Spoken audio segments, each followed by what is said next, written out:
हाय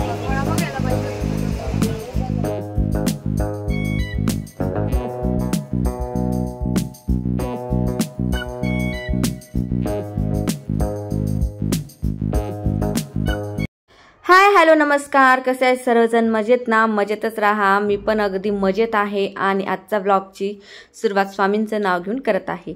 तर बघा, आजच्या ब्लॉगची सुरुवात तुम्हाला डायरेक्ट बॅग भरताना दिसत असेल तर तुम्ही म्हणाल ताई तू आता कुठे गावी चालली का? तर हो, तुमची ताई चालली आहे गावी.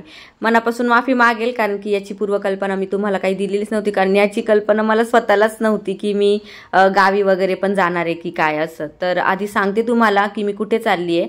तर माझी बहीण नवी मुंबई पनवेलला राहते, सगळ्यांनाच माहिती आहे. सो तिच्याकडेच जाण्याचं आमचं ठरलंय आणि अगदी अचानकच ठरलेलं आहे. म्हणजे लग्नाच्या लग्न झाल्यानंतर 2 ते 3 दिवसामध्येच ठरलं. त्यामुळे मी तुम्हाला त्याची काही पूर्वकल्पना दिलीच नाही. आणि तुम्हाला माहिती आहे माझे ब्लॉग हे 2-3 दिवसाआड असे मी आणतीये, अपलोड करते, त्यामुळे तुम्हाला सांगण्याचा प्रश्नच आला नाही. त्यामुळे डायरेक्ट आता बॅग पॅक करतानाच तुम्हाला दिसते आणि अचानकच अगदी ठरलंय जाण्याचं.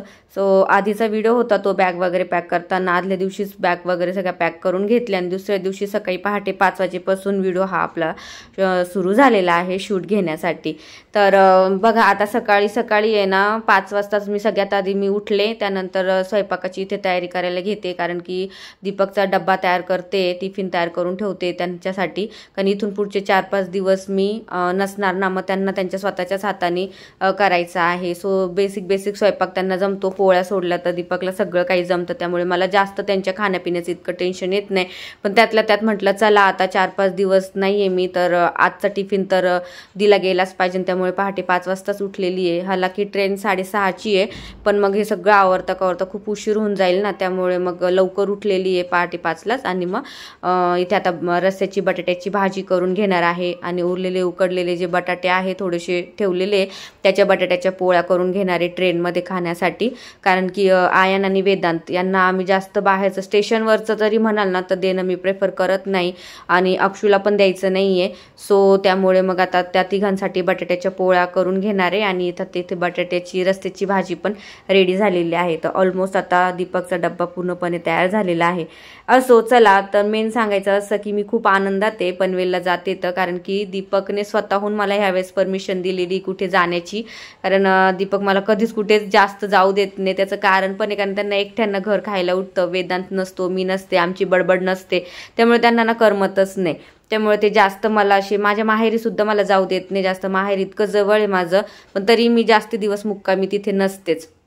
आणि इथे माझ्या हसण्याचं मागचं कारण असं होतं की दीदी मला म्हणत होती, बापरे एवढा कसा तुझ्यात आनंद संचारलाय की तू पहाटे 5 वाजता उठून एवढा सगळा स्वयंपाक करायला लागली असं. तर तिला म्हटलं हो, आनंद तर झालाच आहे, कारण की एवढ्या दिवसांनी जर नवऱ्याने परमिशन दिली आहे कुठे जाण्याची आणि जास्त दिवस राहण्याची, सो आनंद तर होणारच ना. म्हणजे माहेरी जरी गेले ना, माहेरी तर शक्यतो मुक्कामी राहत नाही आणि दीदीकडे मी वर्षातून 2 वर्षातून 3 वर्षातून अशी जाते. पण गेले ना 1-2 दिवस राहते आणि लगेच निघून येते. पण आता ह्यावेळेस जरा 4 ते 5 दिवस राहण्याचा प्लॅन आहे.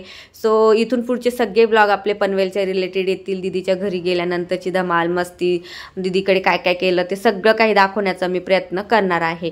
सो आता 6:30ची ट्रेन आहे, निघालोय आम्ही.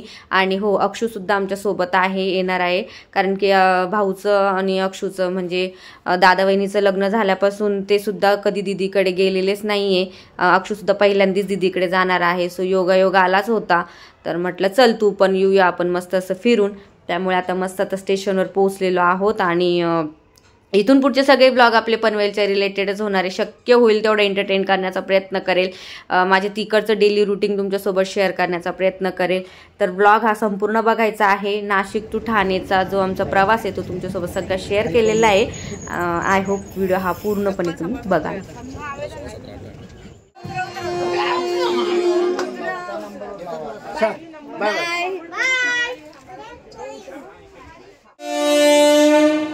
चला bye bye bye bye bye bye. बापरे,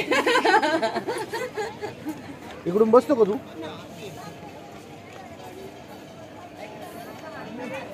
हात बाहेर काढ ना, का इकडे बस.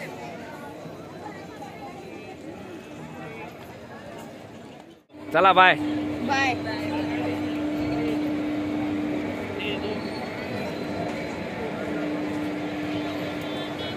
बस. चला बाय बाय बाय बाय.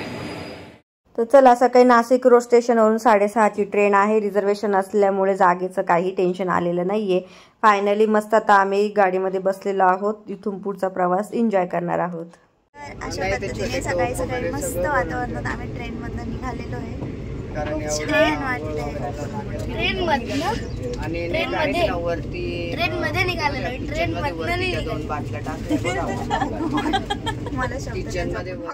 म्हणजे मस्त वातावरण, म्हणजे उन्हाच्या आत आम्ही घरी पोहोचलो. उन्हाच्या आत 11 पर्यंत पोहोचलो. दिसतच नाही. हा ना, आली कॅमेरा माझा हे होतो रे, असं जवळ येतो. तुटलाच किती लांब हात घेऊ अजून, सांगतो थोडा लांब हात घेऊ भाई. 2 मिनिटं कॅमेरा असा होता माझा त्या पोरींचा. खरंच कॅमेरा पकडून इतका हात दुखतो ना की बस. आता तुम्ही म्हणाल मध्येच ही अशी व्हर्टिकल का, म्हणजे उभ्या अँगलमध्ये का बरं व्हिडिओ दिसते तुझी. तर बघा ना, घरी गेल्या गेल्या लगेच दीपकने मला व्हिडिओ कॉल लावला आणि जे काही स्वयंपाकाची भांडी होती ती घासतानाचा मला व्हिडिओ कॉल केलेला आहे. आता सकाळी जितकं कामं झाले तितके करून आले, टिफिन वगैरे करून आले, पण भांडी घासून निघायचीच होती, पण वेळ खूप होत होता. त्यामुळे मग दीपक मला बोलले की तू आता राहू दे सगळं, तू पहिले निघ, कारण की ट्रेन जर गेली तर काही फायदा नाही आहे. त्यामुळे मग लगेच मला घरी जाऊन भांडे घासण्याचा व्हिडिओ माझ्यासोबत शेअर करत होते. कसं असतं ना, बघितलं ना की बायको नसताना कसे कामं करावे लागतात, लगेच ते दाखवले जातात व्हिडिओ कॉल वगैरे करून. असं कुठे होतं का बाबा, बघा तर. आणि आता अर्ध्या रस्त्यात पोहोचलेलो आहोत, नाही तर लगेच भूक लागली आमच्या महाराजांना. त्यामुळे मग त्यांनी मस्त पराठ्यांवर ताव मारला. त्यानंतर ट्रेनमध्ये आमच्या गप्पा गोष्टी मस्तपैकी एन्जॉय करत होतात. मस्त सफर करतोय. त्यामध्ये वेदांत साहेब शिकवत आहेत आयनला, त्याच्या मावशीला, की मोबाईल कसा हँडल करायचा, हातामध्ये बोटामध्ये जेव्हा आपण व्हिडिओ शूट करत असतो तो कशा पद्धतीने पकडायचा, कसे बोटं खालीवर, कोणती बोट खाली, कोणतं, जसं अशा पद्धतीने त्याचं शिकवायचं काम चालू होतं.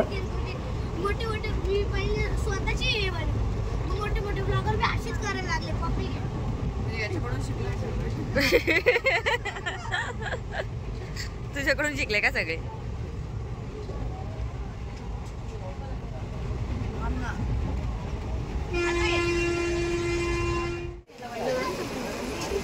समोसा पार्टी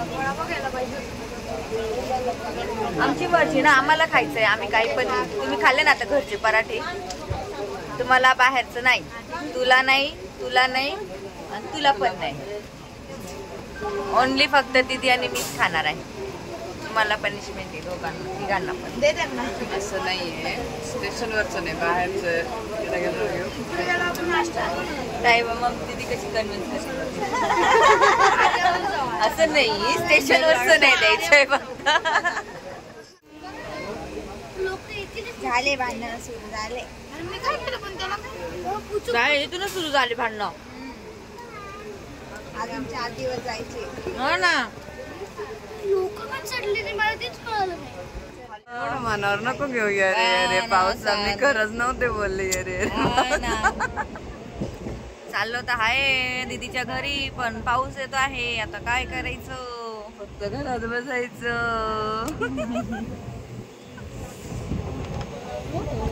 घरात पोचू दे फक्त सुखरूप. हा ना, पोचू. आता काय वार वादळणे सुखरूप नाही पोचलं. कारण मी पहिले बाहेर पडणार, दूध घेऊन येणार, पाणी घेऊन येणार, मग तेवढा वेळ घरात. पाण्याची 20 लिटरची बॉटल घेऊन येशील. 20 लिटरची, पण झाडू नाही मारलं. तोंड बघा, असं वाटतंय त्याला मोठं गार्डन झाडलं. मग आम्ही पाहुण्यांनी काम करायचं का बाबा? हा नाही बाबा, आम्ही पाहुणे राहणार. फ्रीज बंद आहे ना बाळा, ते कसं खरंच झोप येते आता. बाबा सकाळी सांगितलं तेवढं गॅसवर पाणी टाकून तेवढं धुवून त्याला. बाई म्हणे मला उशीर झाला, मला असं वाटलं.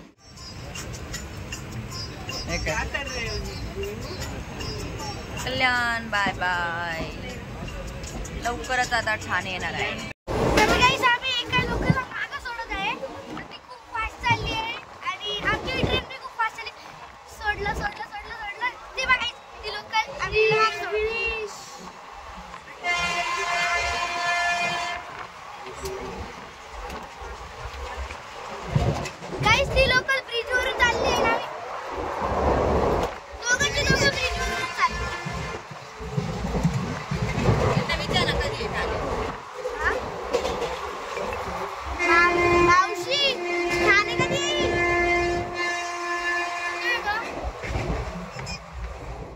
ठाण्याचे ना, ठाण्यालाच उतरला नक्की.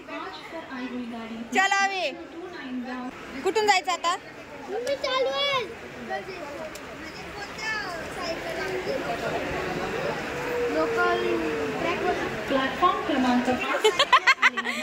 दीदी कन्फ्यूज आहे कोणत्या साईडला लोकल लागते आणि दीदी आम्हाला घेऊन आली आहे. दीदी स्वतःच कन्फ्यूज आहे कुठे लागते लोकल माहित नाही. बघूया आता लोकल कोणत्या साईडने लागते. हा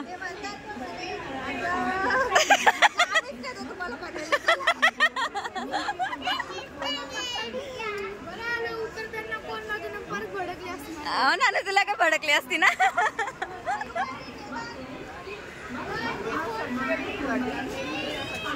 तर चला फ्रेंड्स, फायनली नाशिक टू ठाण्याचा प्रवास तुमच्यासोबत शेअर केला. आय होप आवडला असेल. आणि इथून आता आम्हाला ना लोकल पकडायची आहे, म्हणजे लोकलमध्ये बसून पनवेलला जायचं आहे. सो तो प्रवाससुद्धा तुमच्यासोबत मी नेक्स्ट पार्टमध्ये शेअर करते. व्हिडिओ खूप मोठा होऊन जाईल ना, त्यामुळे. आणि आजचा व्हिडिओ जर आवडला असेल, आमचा प्रवास आवडला असेल, तर नक्कीच व्हिडिओला लाईक आणि चॅनलवर नवीन असाल तर सबस्क्राईब करायला विसरू नका. भेटूया आपण नेक्स्ट व्लॉगमध्ये. तोपर्यंत सर्वांना श्री स्वामी समर्थ.